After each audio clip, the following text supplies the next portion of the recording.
안녕하세요. 오늘도 비탐성에 오신 우리 빛의 교회 성도님들을 환영합니다. 이번 한 주도 하나님의 말씀으로 함께 시작할 수 있게 되어서 참 감사합니다. 기도하고 오늘 성경 공부 함께 시작하도록 하겠습니다. 좋으신 하나님 감사합니다.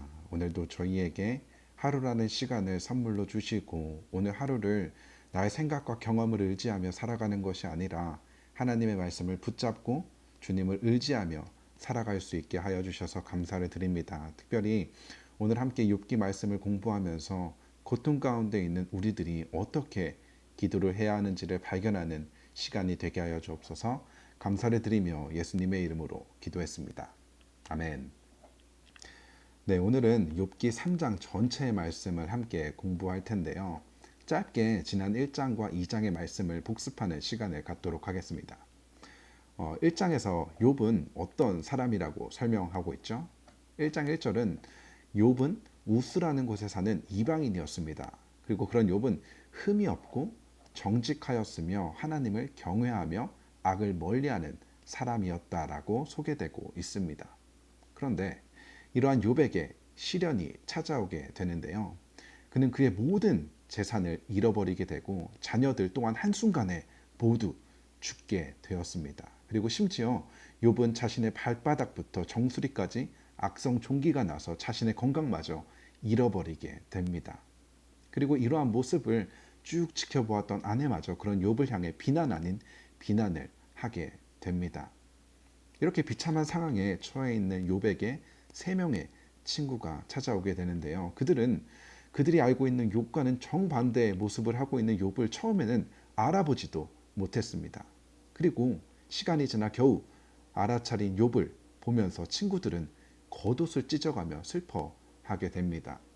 그들은 욥에게 7일 동안 아무 말도 할 수 없었습니다. 욥도 마찬가지로 그 친구들이 왔지만 아무 말도 하지 않고 7일이라는 시간을 보내게 됩니다. 그리고 오늘 본문 3장에 드디어 이 7일의 침묵을 깨고 욥이 이야기를 하기 시작하는데요. 1절부터 읽겠습니다. 드디어 욥이 말문을 열고 자기 생애를 저주하며 울부짖었다. 뭔가 우리가 알고 있던 1장과 2장에서 보여줬던 욥의 모습과는 너무나 다른 모습을 보여주고 있습니다. 그동안 욥은 꼭꼭 참아왔던, 어떻게 보면 숨겨왔던 그의 감정을 마구 쏟아내기 시작을 하는데요. 이어서 3절부터 10절까지의 말씀을 보겠습니다. 내가 태어나던 날이 차라리 사라져 버렸더라면, 남자아이를 배웠고 또 좋아하던 그 밤도 망해 버렸더라면, 그날이 어둠에 덮여서 높은 곳에 계신 하나님께서도 그날을 기억하지 못하셨더라면, 아예 그날이 밝지도 않았더라면, 어둠과 사망의 그늘이 그날을 제 것이라 하여 검은 구름이 그날을 덮었더라면, 낮을 어둠에서 덮어서 그날을 공포 속에 몰아 넣었더라면, 그 밤도 흑암에 사로잡혔더라면, 그 밤이 아예 날수와 달수에도 들지 않았더라면, 그 밤이 아무도 잉태하지 못하는 밤이었더라면, 아무도 기쁨의 소리를 낼 수 없는 밤이었더라면, 주문을 외워서 바다를 저주하는 자들이, 리워야단도 길들일 수 있는 마력을 가진 자들이 그날을 저주하였더라면, 그 밤에는 새벽별들도 빛을 잃어서 날이 밝기를 기다려도 밝지 않고 동트는 것도 볼 수 없었더라면 좋았을 것을. 어머니의 태가 열리지 않아 내가 태어나지 않았어야 하는 건데, 그래서 이 고난을 겪지 않아야 하는 건데. 1절부터 10절까지 욥은 자신이 태어나지 않았으면 하는 바람을 이야기합니다. 자신이 태어나지 않았으면 하는 이러한 바람을 하며 자신이 태어난 것을 저주하고 있는 것처럼 보입니다. 차라리 자기가 태어나지 않았더라면 지금 겪고 있는 이 고통과 고난을 경험하지 않았을 텐데 왜 자기가 태어나서 이러한 고난을 겪게 되었는지 자신의 태어남을 저주하며 후회하고 있습니다. 그리고 이어서 11절부터 19절까지의 말씀을 보도록 하겠습니다. 어찌하여 내가 모태에서 죽지 않았던가? 어찌하여 어머니 배에 나오는 그 순간에 숨이 끊어지지 않았던가? 어찌하여 나를 무릎으로 받았으며 어찌하여 어머니가 나를 품에 안고 젖을 물렸던가? 그렇게 말하지 않았더라도 지금쯤은 내가 편히 누워서 잠들어 쉬고 있을 텐데 지금은 폐허가 된 성읍이지만 한때 그 성읍을 세우던 세상의 왕들과 고관들과 함께 잠들어 있을 텐데, 금과 은으로 집을 가득 채운 그 통치자들과 함께 잠들어 있을 텐데, 낙태된 핏덩이처럼 살아있지도 않을 텐데, 햇빛도 못 본 핏덩이처럼 되었을 텐데, 그곳은 악한 사람들도 더 이상 소란을 피우지 못하고 삶에 지친 사람들도 쉴 수 있는 곳인데, 그곳에 갇힌 사람들도 함께 평화를 누리고 노예를 부리던 감독관의 소리도 들리지 않을 곳인데, 그곳은 낮은 자와 높은 자의 구별이 없고 종까지도 주인에게서 자유를 얻는 곳인데, 11절부터 19절까지 욥은 비록 자신이 태어나긴 했더라도 태어난 그 즉시 죽어버렸으면 좋았을 것이라고 이야기를 하며 태어날 때 죽었으면 하는 바람을 하고 있습니다.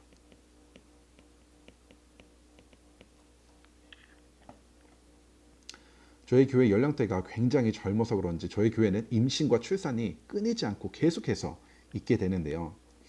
그만큼 그런데 임신과 출산만큼 축복된 일은 정말 없는 것 같습니다. 그런데 이렇게 축복받아야 마땅한 이러한 임신과 출산을 향해 욥은 저주를 퍼붓고 있는 것입니다. 계속해서 욥은 20절부터 26절까지 이렇게 이야기를 하는데요. 어찌하여 하나님은 고난당하는 자들을 태어나게 하셔서 빛을 보게 하시고 이렇게 쓰디쓴 인생을 살아가는 자들에게 생명을 주시는가? 이러한 사람들은 죽기를 기다려도 죽음이 찾아와 주지 않는다. 그들은 보물을 찾아보기는 보다는 죽기를 더 바라다가 무덤이라도 찾으면 기뻐서 어쩔 줄 모르는데, 어찌하여 하나님은 길 잃은 사람을 붙잡아 놓으시고 사방으로 그 길을 막으시는가? 밥을 앞에 놓고서도 나오느니 탄식이요 신음소리 그칠 날이 없다. 마침내 그렇게도 두려워하던 일을 밀어 닥치고 그렇게 무서워하던 일이 다가오고야 말았다. 비록 태어났을 때 죽지 못했지만 지금이라도 욥은 어떻게 되기를 바라고 있는 것일까요? 태어날 때 못했지만 지금이라도 죽기를 바라는 마음을 가지고 있습니다. 이렇게 고통을 받느니 지금이라도 차라리 죽는 게 낫다라고 이야기를 하고 있습니다. 우리가 욥기를 스스로 읽어보지 않았다면 우리 머릿속에 남아있는 욥기의 이야기는 욥이 고난 속에서도 하나님을 부인하지 않았더니 시간이 지나고 난 후에 하나님께서 욥에게 그 이후에 더 많은 재산을 주었다는, 많은 재산을 다시 더 돌려주었다는 결론을 기억하는 분들이 계실 것입니다. 하지만 욥기의 본론은 바로 오늘 본문 3장으로 시작해서 욥기 마지막 장인 42장 6절까지가 욥기의 본론이라고 이야기할 수 있습니다.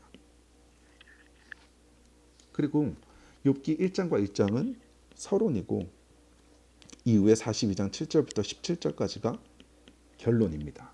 무엇이죠? 오늘 본문을 포함하여 이 중간에 있는 내용이 본론이라는 것입니다.